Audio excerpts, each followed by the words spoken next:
Assalamualaikum warahmatullahi wabarakatuh. Perkenalkan, nama saya Sarah Mawati, NPM 19.339 dari kelas G. Di sini saya akan menjelaskan tentang dana pensiun syariah dalam perspektif hukum bisnis. Yang pertama, saya akan menjelaskan tentang perkembangan dana pensiun syariah di Indonesia.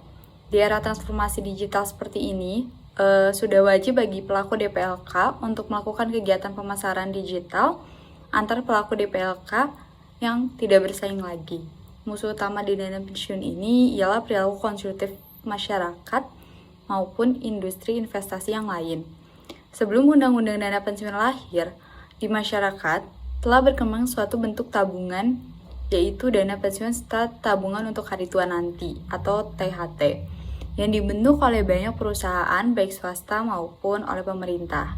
Bentuk tabungan ini mempunyai ciri sebagai tabungan jangka panjang yang nanti hasilnya dinikmati setelah pensiun, di mana penyelenggaraannya dilakukan dalam suatu program, yaitu program pensiun yang mengupayakan manfaat pensiun bagi pesertanya melalui sistem pemupukan dana pensiun lembaga keuangan, bank. Dilakukan dalam sistem pengelolaan, lebih dari 70% investasi dana pensiun ditempatkan dalam deposito berjangka, sertifikat deposito, dan SBI. Alasannya, selain aman, deposito berjangka, sertifikat deposito, dan SBI mampu memberikan return yang stabil dan memadai. Tentunya, pertumbuhan lembaga keuangan syariah tersebut secara lambat tapi pasti juga akan mendorong perkembangan dana pensiun syariah sampai saat ini. Baru beberapa perusahaan yang mengelola dana pensiun syariah, diantaranya Bank Muamalat, Manulife, dan Allianz. Lambatnya pertumbuhan dana pensiun ini disebabkan karena beberapa faktor, yaitu keterbatasan, regulasi, instrumen, investasi, belum jelasnya model tata dana pensiun syariah, sehingga sosialisasi dan edukasi tentang ini sangat berkurang. Selanjutnya saya akan menjelaskan tentang kebutuhan regulasi dana pensiun syariah. Perkembangan dana pensiun syariah relatif tertinggal dibandingkan dengan industri keuangan syariah yang lainnya.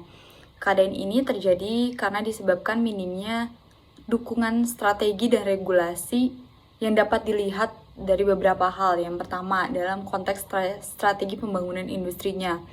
Ketika perbankan, asuransi, dan pasar modal syariah sudah memiliki dan masuk dalam roadmap strategi perkembangan dari masing-masing tersebut, dana pensiun syariah belum disentuh sedikit pun dalam kebijakan dan strategi pengembangan industri pensiun pada tahun 2007 sampai 2011. Ketentuan Undang-Undang Nomor 11 Tahun 1992 tentang dana pensiun menganggap produk tersebut sebagai investasi secara langsung, sehingga dana pensiun syariah diharuskan membuat anak perusahaan ketika hendak masuk ke investasi. Bagi dana pensiun syariah, hal tersebut tentunya menjadi terlalu menyulitkan dan akan menghabiskan biaya yang sangat besar. Padahal dengan karakter khasnya, seharusnya dana pensiun syariah bisa bekerja sama dengan bank syariah lainnya untuk menggarap investasi tersebut. Yang terakhir ada tata kelola dana pensiun syariah dan hukumnya dalam perspektif fikih. Dalam konteks pengembangan dana pensiun syariah, dibutuhkan tindakan-tindakan penting yang harus sambil memperkuat kelembagaannya. Tindakan yang paling mendasar adalah menegakkan Good Islamic Pension Fund Governance, GIPFG. GIPFG ini efektif. Bahkan tanpa GIPFG ini, kecil kemungkinan untuk menggarap atau memperkuat dana pensiun syariah dan memungkinkan mereka untuk berekspansi secara cepat secara menjalankan perannya secara efektif. Untuk membangun sistem tata kelola yang efektif bagi dana pensiun syariah dalam konteks Indonesia adalah sejumlah pilar yang mesti ditegakkan dalam mekanisme GIPFG ini.